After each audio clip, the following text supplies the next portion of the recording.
Stop. Écoute bien cette histoire. La leçon à retenir risque de changer ta façon de penser. Il était presque minuit lorsque la pluie commença à tomber sur la vieille ville de Lysandra. Les pavés, polis par le temps, reflétaient la lumière tremblante des réverbères. Au centre de la place, un homme se tenait immobile, un bouquet de fleurs fanées dans la main. Son nom était Elias. Depuis 3 jours, il revenait ici, au même endroit, comme s'il attendait une réponse qu'il savait pourtant ne jamais venir. Les gens du quartier murmuraient qu'il parlait seul, qu'il murmurait des excuses au vent. D'autres disaient qu'il avait perdu quelqu'un, une femme, une âme douce dont le souvenir l'empêchait de dormir. Elias, lui, ne parlait plus à personne depuis longtemps. Il écoutait seulement le bruit des gouttes, espérant y entendre un signe. Ce soir-là, pourtant, quelque chose changea. À travers la brume, une voix lointaine sembla l'appeler. Pas un cri, pas un mot, juste un souffle, une présence. Elias leva les yeux. Sur le banc d'en face, il crut distinguer une silhouette, fine, presque transparente. Son cœur se serra.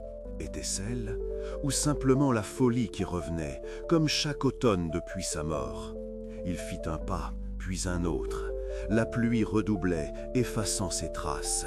Mais dans le silence de la ville endormie, une certitude naissait. Cette nuit, quelque chose allait répondre.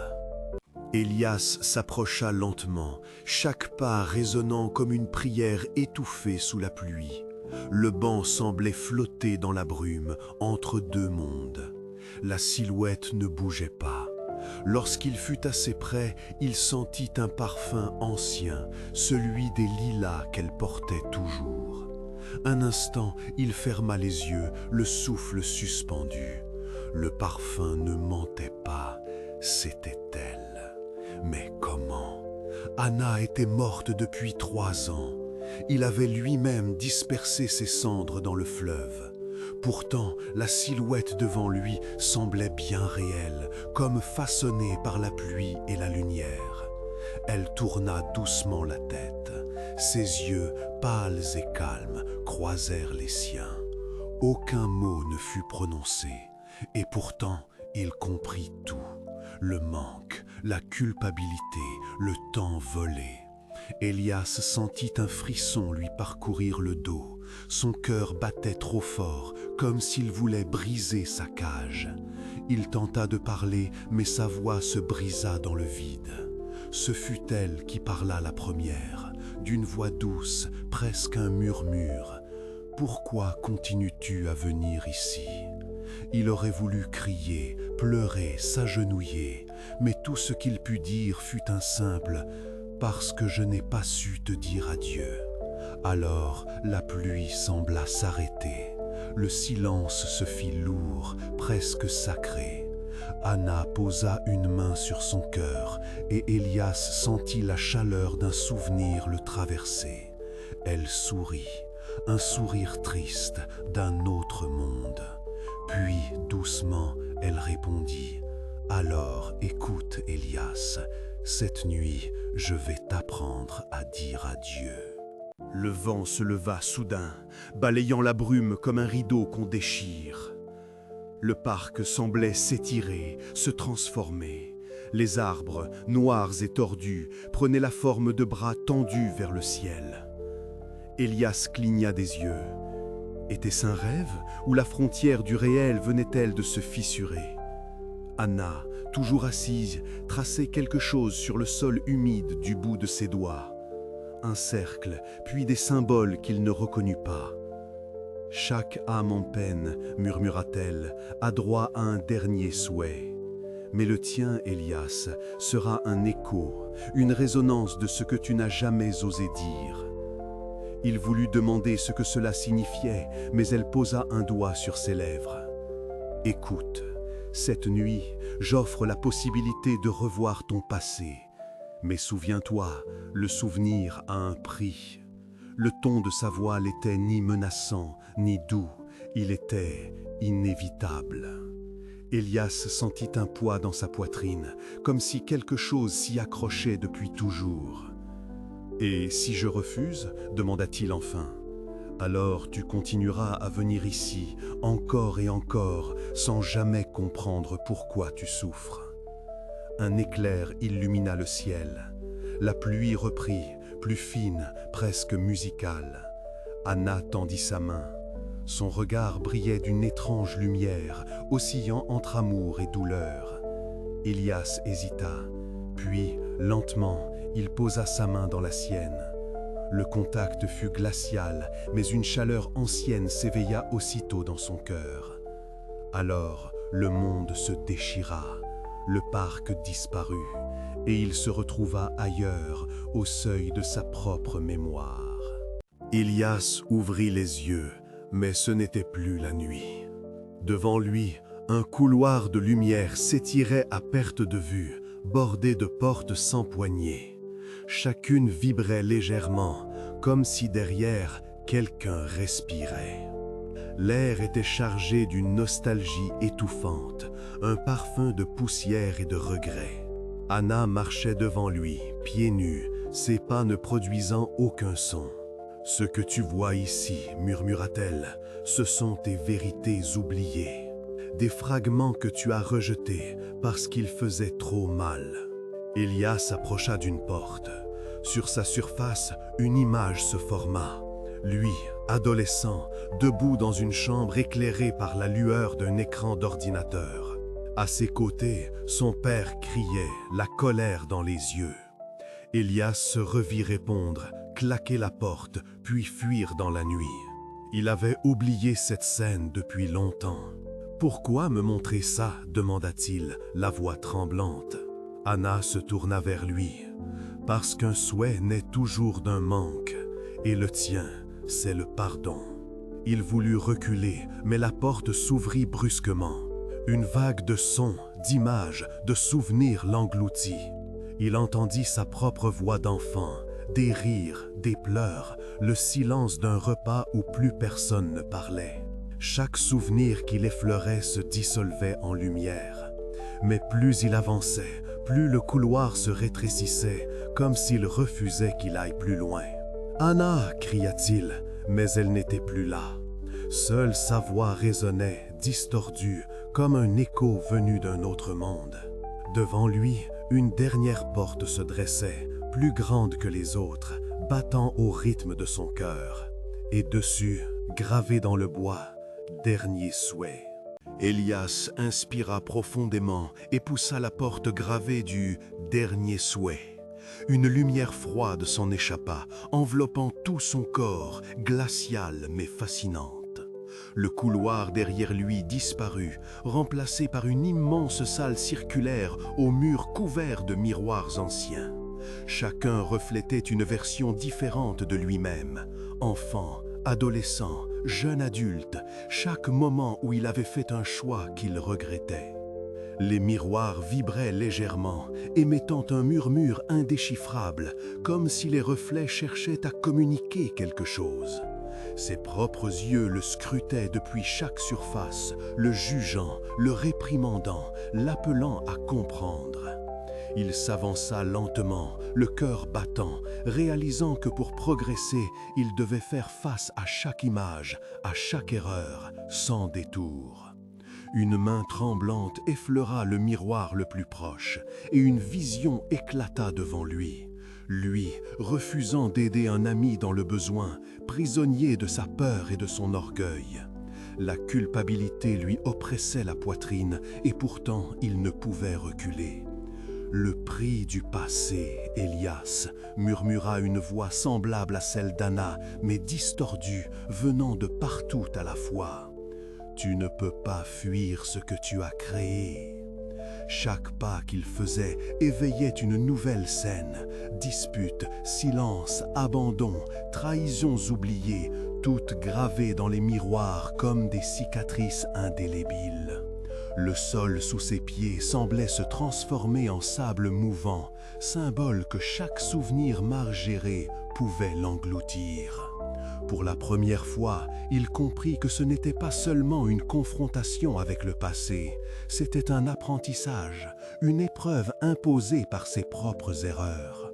Chaque reflet lui rappelait que la paix, si elle existait, ne viendrait que lorsqu'il accepterait pleinement ce qu'il avait été et ce qu'il est devenu. Au centre de la salle, un miroir plus imposant que tous les autres pulsait d'une lumière rouge sombre. Il savait qu'il devait y entrer pour affronter la vérité ultime de lui-même. Elias se tenait maintenant devant le miroir central, imposant et sombre, comme s'il avait absorbé toute la lumière de la pièce. La surface reflétait son visage, mais ce visage semblait vivant, bougeant indépendamment de lui, gesticulant avec ses regrets les plus profonds. Chaque ride, chaque cicatrice, chaque tressaillement racontait une histoire qu'il n'avait jamais voulu regarder.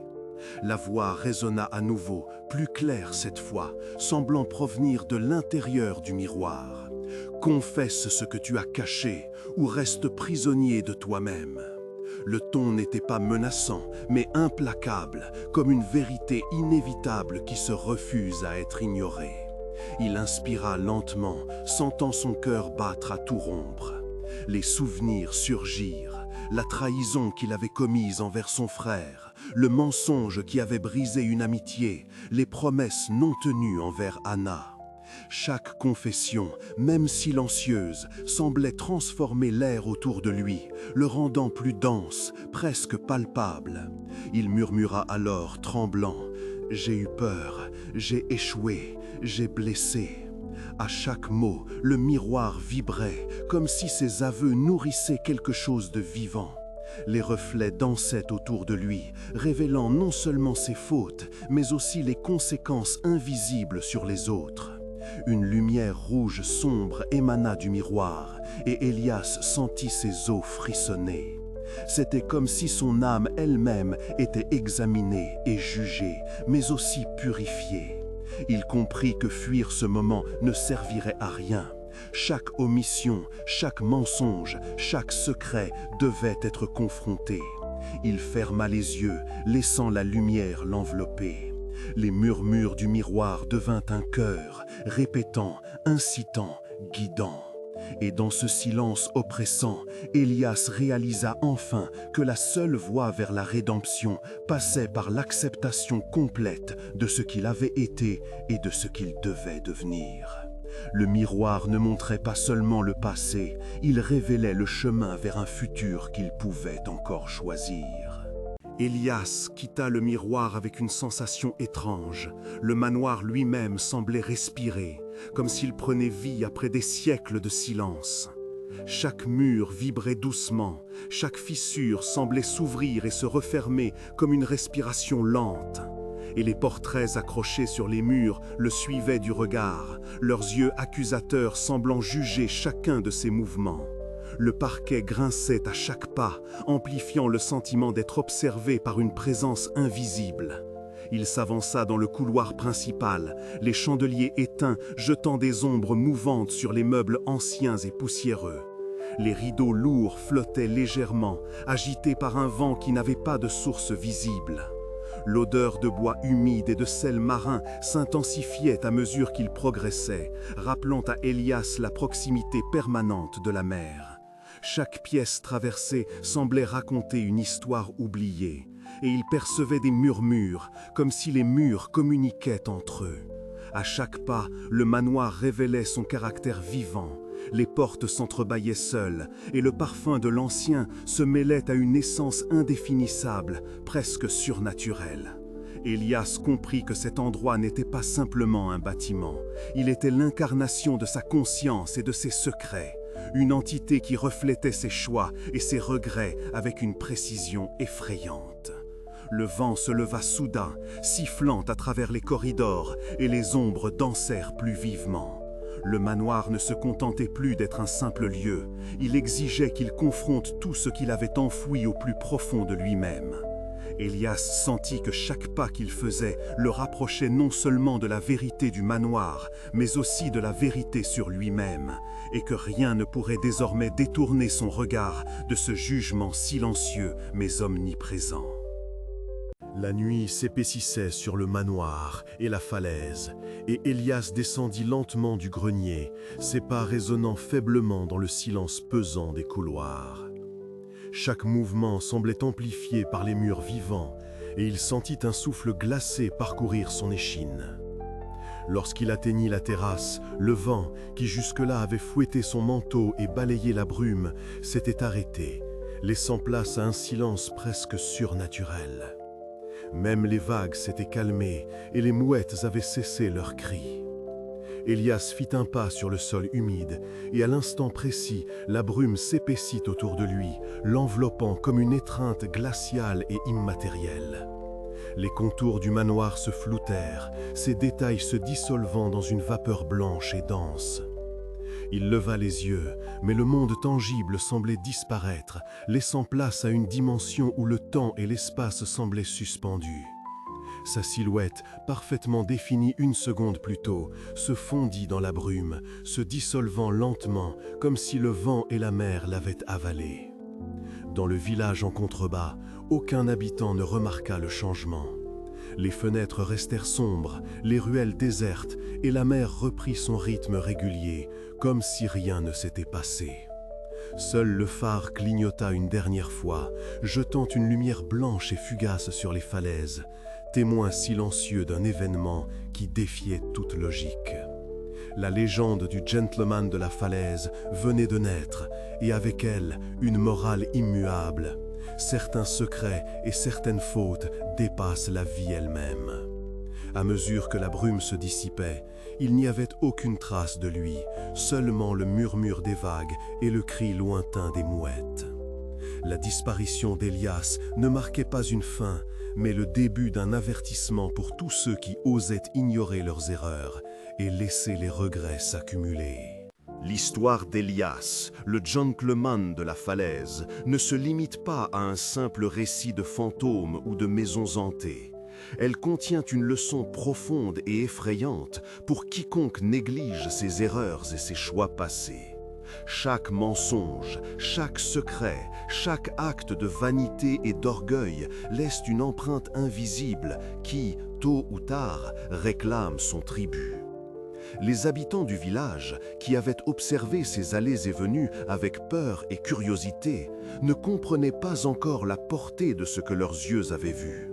Les fantômes ne sont pas toujours visibles, et les maisons hantées ne se trouvent pas uniquement dans la pierre et le bois, elles peuvent exister dans l'âme humaine. Les regrets accumulés, les remords ignorés et les décisions impardonnées créent un labyrinthe intérieur, un lieu où la conscience devient prisonnière de ses propres erreurs. Elias en était la preuve vivante, ou plutôt la preuve spectrale. Sa disparition n'était pas une mort physique, mais une captivité dans un royaume où le temps n'existe plus et où chaque choix mal géré revient hanter l'esprit. Ce récit impose une réflexion urgente. Personne n'échappe à ses propres actes. Ignorer ses fautes ne les efface pas. Au contraire, elles se transforment en chaînes invisibles qui finissent par vous enserrer. Ceux qui refusent de regarder leurs erreurs en face risquent de disparaître dans leur propre labyrinthe intérieur, prisonniers de souvenirs, de remords et de fantômes intérieurs. L'histoire du gentleman avertit que la conscience est plus stricte et plus intransigeante que toute autorité extérieure. Ainsi, cette morale, bien que terrifiante, n'est pas une condamnation irrémédiable. Elle est une invitation à l'introspection, à affronter ses secrets et à agir avant qu'il ne soit trop tard. Car le véritable effroi ne réside pas dans les ombres ou les apparitions spectrales, mais dans les erreurs que l'on laisse croître à l'intérieur de soi, invisibles mais implacables. Alors que la brume s'épaissit autour de la falaise et que les vagues frappent avec un rythme obsédant, l'histoire d'Elias, le gentleman disparu, atteint sa dernière résonance. Il ne s'agit plus d'un simple conte pour effrayer les curieux, mais d'un avertissement pour tous ceux qui vivent sans affronter leurs erreurs et leurs secrets. Chacun de nous porte en soi des fantômes invisibles, des choix ignorés, des mensonges tus, des regrets enfouis sous des couches d'orgueil et de vanité. Tant que ces ombres restent cachées, elles semblent inoffensives. Mais un jour, elles prennent forme, se manifestent de façon implacable, et il n'existe aucun moyen de les ignorer. Elias en est la preuve silencieuse. Sa disparition n'était pas un simple phénomène surnaturel, mais l'aboutissement logique de la négligence de sa propre conscience.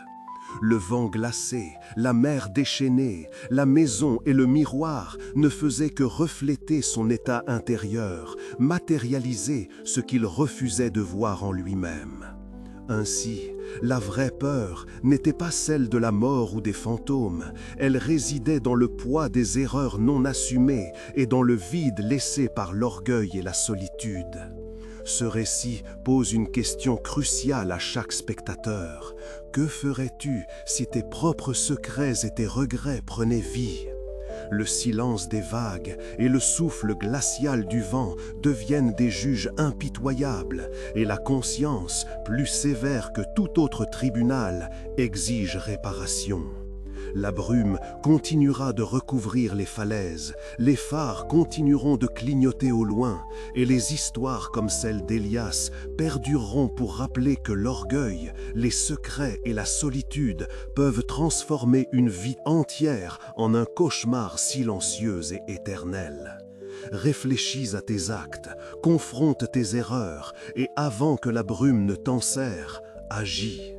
Car un jour, si tu ignores tes ombres, toi aussi tu pourrais disparaître, prisonnier de toi-même et des fantômes que tu as créés.